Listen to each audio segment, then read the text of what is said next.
भिक्षुणी जी, चित्त को कैसे सुधारें, कैसे दमन होना चाहिए, इसके बारे में आप क्या कहना चाहेंगी? इसके बारे में मेरे पास दोहा है।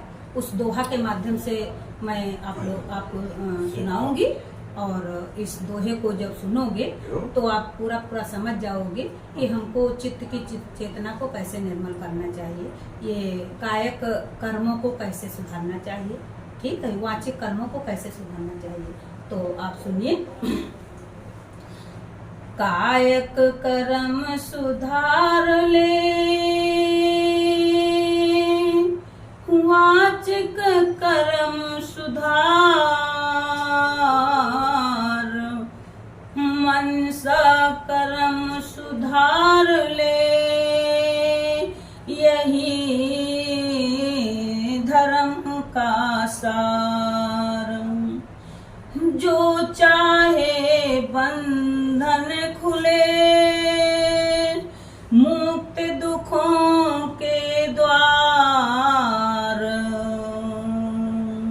बस में कर ले चित्त को, चित्त के बस मत हो। चित्त से चित्त को का दमन कर, चित्त से चित्त सुधार। चित्त स्वच्छ कर, चित्त से खोल मुक्ति के द्वार। पर सेवा ही पुण्य है, पर पीड़ नहीं पाप। पुण्य के सुख ही मिले, पाप के दुख होय। कुशल कर्म करते रहे, करे न पाप लौलेस। मन निर्मल करते रहे, शुद्ध धर्म उपदेश। कुदरत का कानून है, सब पर लागू होय। मैले मन दुखिया रहे, कि निर्मल सुखिया होय। मैले मन दुखिया रहे, कि सुखिया निर्मल होय। कायक कर्म सुधार ले, वाचिक कर्म सुधार। मनसा, ये मनसा कर्म सुधार ले, यही धर्म का सार। ये अपने मन को, अपनी काया को जितना हम सुधारेंगे, अपने मन को जितना एकाग्र करेंगे, जितना ही हम सुधारेंगे, जितना अपने अंदर की जितनी विचारें हैं, तो ये जब अपना मन साफ सुथरा रखेंगे तभी हमारे विचारें हट सकती हैं। क्योंकि इस मेमोरी के अंदर जो हमारे जितनी उल्टी सीधी विचारें भरी हैं, उन विचारों को निकालने से एक मेडिटेशन ये करना पड़ेगा। जैसे मोबाइल में आपके किसी प्रकार का कोई मैसेज आया और उसको फटाक से आपने डिलीट कर दिया, और इस मेमोरी के अंदर जो उल्टे सीधे मैसेज जब भर जाते हैं, उनको निकालने के लिए हमको एक जगह एकाग्र बैठ करके अपने मन को देखना है कि हमारा मन कहाँ भाग रहा है, हमारा मन क्या कह रहा है, हमारा मन, हमारा चित्त जो है, हमारा चित्त कहाँ पर भाग रहा है। तो चित्त से चित्त, जैसे हमारा चित्त है तो चित्त से चित्त को दमन कर, चित्त से चित्त सुधार, और चित्त स्वच्छ कर, चित्त से खोल मुक्त के द्वार।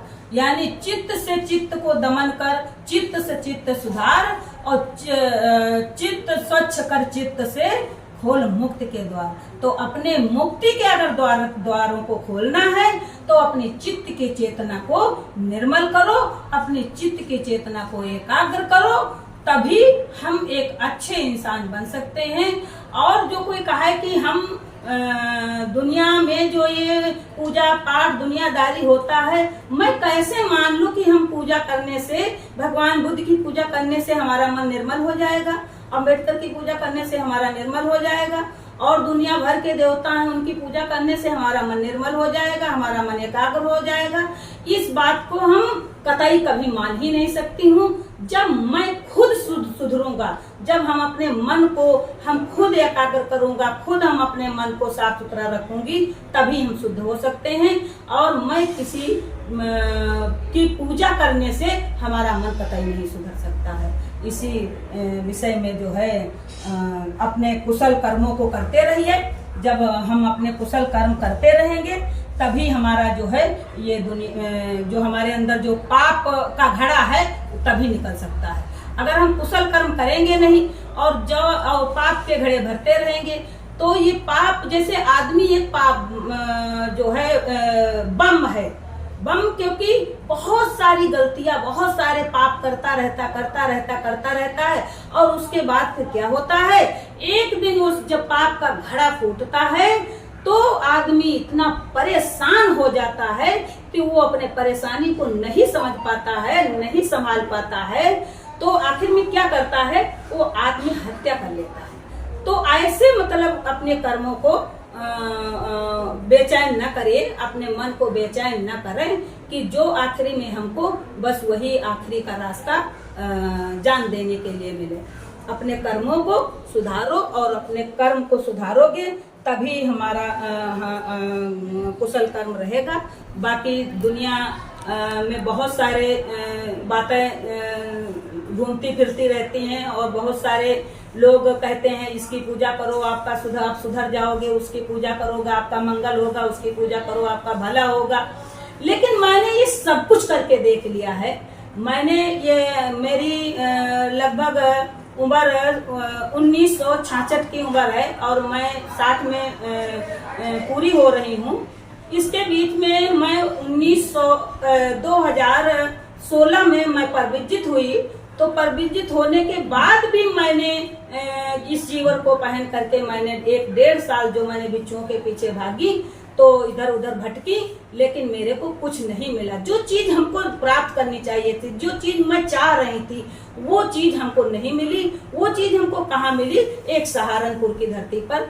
एक मतलब अब उस समय तो वो मंदिर बिहार नहीं बना था। ये 2019 में जो आर्य मैत्री बुद्ध विहार जो बना है, तो उसी में रह करके मैंने ये सब चीजों को सीखा है। मेरे धर्म के बारे में मैं जानकारी हुई और विपासना के बारे में जानकारी हुई।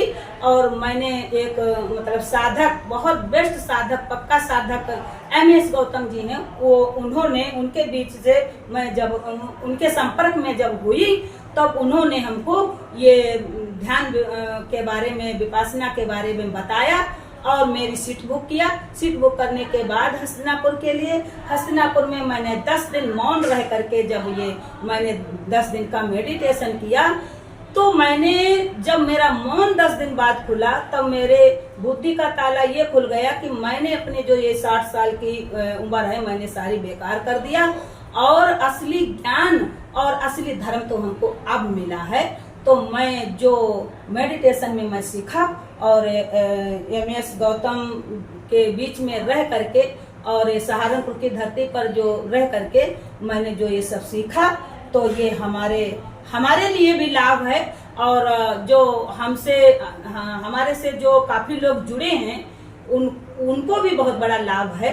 और तथागत बुद्ध की अनुकंपा अगर होगी तो इसी तरीके से मैं आगे बढ़ती रहूंगी और आप लोगों के बीच में जो इसी तरीके से मैं अपनी बातों को और छोटा सा ज्ञान को आपके सामने मैं देती रहूंगी। साधु साधु साधु।